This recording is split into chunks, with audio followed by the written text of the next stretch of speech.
অভিজিৎ গঙ্গোপাধ্যায় বলছেন? হ্যাঁ, বলছি। বলছি স্যার, আজকে রীতিমতো দেখা গেল সুপ্রিম কোর্টের প্রধান বিচারপতি যে নির্দেশ দিলেন, যে চাকরি বাতিলের হাইকোর্ট থেকে যে নির্দেশ দেওয়া হয়েছিল তা বহাল রইল শুধুমাত্র এই সুপার নিউমারি পোস্টের ক্ষেত্রে। সেক্ষেত্রে একটা স্টে দেওয়া হয়েছে, যে সিবিআই তদন্তের নির্দেশ দেওয়া হয়েছিল। কি বলবেন? এটা খুব স্বাভাবিক, কারণ হাইকোর্ট বহুদিন ধরে এই division bench presided over by justice Debangshu Basak বহুদিন ধরে বহু বহু সুযোগ দিয়েছিল এই রাজ্য সরকারকে এবং স্কুল সার্ভিস কমিশনকে, যেটা আমরা দিনের পর দিন খবরের কাগজে এবং অন্যান্য মিডিয়ায় দেখেছি। তারপর একেবারে অপারগ হয়ে একটা রায় দিয়েছিল, যেখানে যেখানে ওএমআর শিটগুলো ডিস্ট্রয় করে দেওয়া হয়েছে, ধ্বংস করে দেওয়া হয়েছিল, পুড়িয়ে ফেলা হয়েছিল বা নষ্ট করে ফেলা হয়েছিল। তো এই অবস্থায় হাইকোর্টের হাতে আর কোনো উপায় ছিল না পুরো পরীক্ষাটা বাতিল করা ছাড়া।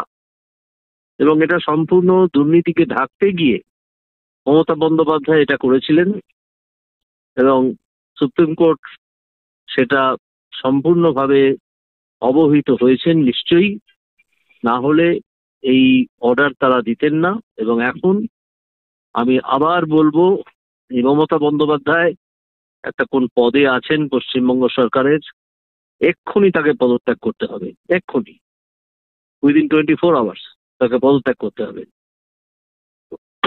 স্যার, প্রধান বিচারপতির মুখে উঠে এসেছে এই যে ওএমআর সিট নষ্ট করে দেওয়া হয়েছে, তাহলে কি করে সম্ভব?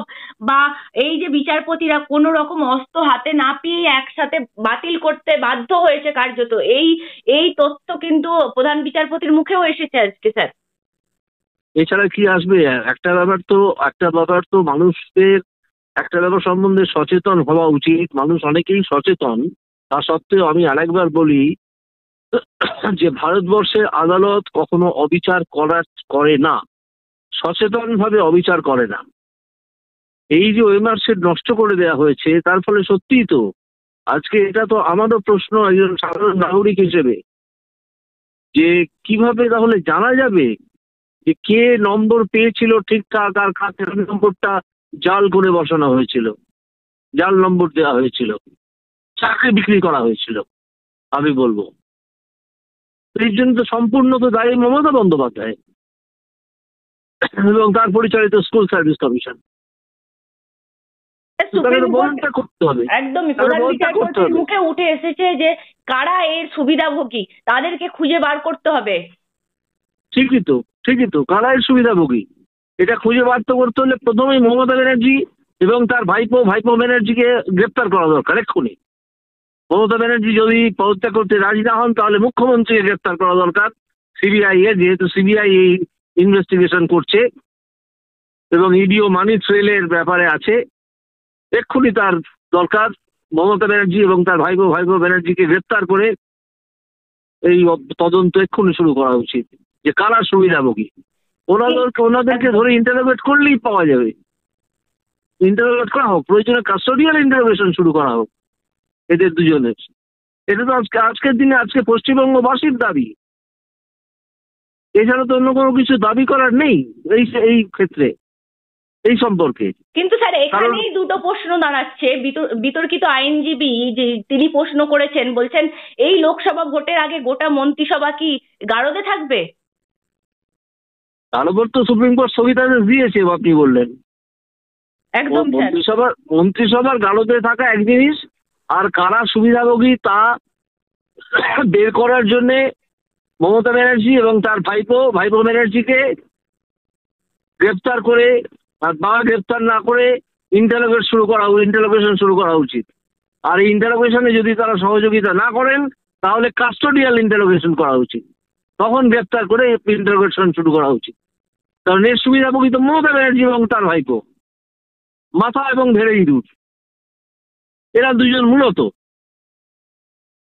তাই না? স্যার, আপনি প্রথম দিন যে রায় দিয়েছিলেন সেই রায় আবার হাইকোর্টের রায়, তার মানে খণ্ডাতে পারছে না। সুপ্রিম কোর্টে গিয়েও এই রায়কে পাওয়া সম্ভব নয়। যেভাবে দুর্নীতি আমার সামনে উঠে এসেছিল এবং আমি তার জন্য যে বিচার করেছিলাম, তা আমি মনে করি অভ্রান্ত বিচার। তারপর সেটা সুপ্রিম কোর্ট হয়ে আবার ফেরত আসে হাইকোর্টের ডিভিশন বেঞ্চে। তারা যে রায় দিয়েছেন সেটাকেও আমি মনে করি অভ্রান্ত বিচার। এবং আজকে সুপ্রিম কোর্ট যেটা বলেছে, যেটা আপনি আমাকে জানালেন, সেটাও আমি মনে করছি ঠিকই বলেছেন সুপ্রিম কোর্ট। এবার আবার বলছি যে ভারতবর্ষের বিচার ব্যবস্থা কিন্তু অবিচার করে না, প্রাণপণ চেষ্টা করে যাতে অবিচার না হয়। 1000টা দোষী শাস্তি পেয়ে যাক, কিন্তু একটা নির্দোষ যেন শাস্তি না পায়। এই নীতিতে আমাদের জুডিশিয়াল ডিপার্টমেন্ট চলে, আমাদের জুডিশিয়ারি চলে এই নিয়মে। 1000টা একে ছেড়ে দেওয়া যেতে পারে, কিন্তু একটা দোষীকে, একটা নির্দোষকে যেন শাস্তি না দেয়া হয়। এই নীতি ফলো করা সত্ত্বেও আমাদের আদালত, যখন আমি ছিলাম তখন আমি, তারপরে যখন ডিভিশন বেঞ্চ শুনেছে, জাস্টিস দেবাংশু বসাকের ডিভিশন বেঞ্চ, সেই ডিভিশন বেঞ্চ, এবং আজকে সুপ্রিম কোর্ট, মমতা বন্দ্যোপাধ্যায় কি বলবেন? মমতা বন্দ্যোপাধ্যায়ের ভাইপো কি বলবেন? এক্ষুনি পদত্যাগ করা উচিত। মানে মমতা বন্দ্যোপাধ্যায় যে কথা বলছেন প্রত্যেকটা মঞ্চে, এই 26,000-এর জন্য দায়ী বিজেপি, এই 26,000-এর জন্য জেনে শুনে অসত্য ভাষণ করছেন, যেটা তার অভ্যেস। জেনে শুনে অসত্য ভাষণ করছেন। তিনি জানেন না যে কারা টাকা নিয়েছে? তিনি তো তার সুবিধাভোগী। তার শিক্ষামন্ত্রী, তৎকালীন শিক্ষামন্ত্রী জেলে। তাহলে এখনো বেল পাননি, কারণ তার এগেনস্টে স্ট্রং প্রাইমা ফেসি কেস আছে সিবিআই এর এবং ইডির। তাহলে কেন এই মমতা ব্যানার্জি পদত্যাগ করবেন? একদম স্যার, দুর্নীতির গোলক ধাঁধা বলা চলে কার্যত, নাকি? কোনো গোলক ধাঁধা নয়, কোনো গোলক ধাঁধা আর নেই। সব স্পষ্ট হয়ে গেছে, সব স্পষ্ট হয়ে গেছে। তার মানে এই 26,000-কে প্রশ্ন চিহ্নের মুখে ঠেলে দেওয়ার দায় শুধুমাত্র মমতা বন্দ্যোপাধ্যায় এবং একদম সম্পূর্ণ তো আমি তো প্রথম দিনেই বলেছিলাম যে যদি এই নিয়োগের পরীক্ষা প্রথম থেকে অন্যান্য সব আইন মেনে হতো, অন্যান্য পরীক্ষাগুলো এর আগে হয়নি। এর আগে যখন তাদের টেনিওরে যখন চিত্তরঞ্জন মণ্ডল সভাপতি ছিলেন স্কুল সার্ভিস কমিশনের, তার আগে সিপিএম এর আমলে যখন আরেকজন সভাপতি ছিলেন, আমার নামটা ভুলে যাচ্ছি, অত্যন্ত শ্রদ্ধেয় মানুষ, তারা যখন ছিলেন, একের পর এক স্কুল সার্ভিস কমিশনের নিয়োগ পরীক্ষা হয়েছে। কোনোদিন তো এই প্রশ্ন ওঠেনি, কোনোদিন তো এরকম দুর্নীতির খোঁজ পাওয়া যায়নি। এমনকি চিত্তরঞ্জন মণ্ডল যখন প্রেসিডেন্ট ছিলেন তখনও তো পাওয়া যায়নি। সেই জন্য তাকে সরিয়ে দেওয়া হয়েছিল, আপনি জানেন? সেই জন্য চিত্তরঞ্জন মণ্ডলকে চেয়ারম্যানশিপ থেকে সরিয়ে দেওয়া হয়েছিল, আমি জানি। আর কি বলবো বলুন? তার মানে স্যার একজন সৎ মানুষকে সরিয়ে দিয়ে আপনারা দুর্নীতিগ্রস্ত মানুষ আনলেন যাদের চাকরি বিক্রি করা যায়।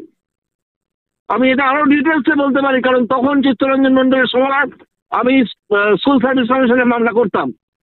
কিভাবে চিত্তরঞ্জন মণ্ডল এই দুর্নীতি থেকে কমিশনকে বাঁচিয়ে গিয়েছিলেন সে কথা শুনলে আপনারা অবাক হয়ে যাবেন। সেই নিয়ে হাজার হাজার মামলা হয়েছিল, একটা মামলাও দাঁড় করাতে পারেনি, কারণ তিনি তার জায়গায় সৎ ছিলেন সেই চেয়ারম্যান ডক্টর মণ্ডল। এছাড়াও তার আগে বামফ্রন্টের সময় যখন দিনের পর দিন হচ্ছিল, যখন দিনের পর দিন পরীক্ষা হয়ে গিয়েছিল, কোনোদিন কোনো অভিযোগ উঠেছে? কোনো অভিযোগ ওঠেনি। তাহলে আপনি কি বলবেন বলুন?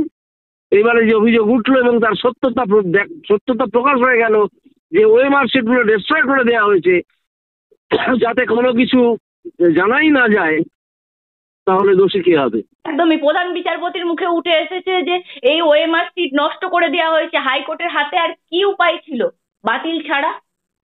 উত্তর দিক না, মমতা ব্যানার্জি উত্তর দিন, কি উপায় ছিল হাইকোর্টের হাতে?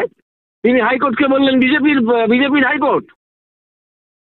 তিনি রায়টাকে বেআইনি বলেছিলেন। এবার সুপ্রিম কোর্টের রায়টাকে কি বলবেন সেটা নিয়েও তো প্রশ্ন স্যার।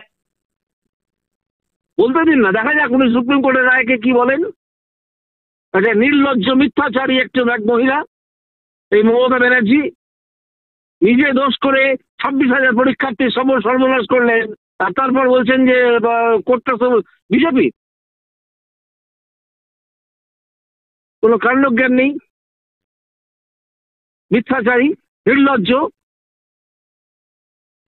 সেক্ষেত্রে দেখা গেছে স্যার আপনার বিরুদ্ধেও একটা শিক্ষকদেরকে নিয়ে একটা সভা গড়ে তুলেছেন, সেখানে প্রতিবাদ সভা, সেখানে গলায় প্লাকেট ঝুলিয়েছেন শিক্ষক শিক্ষিকারা।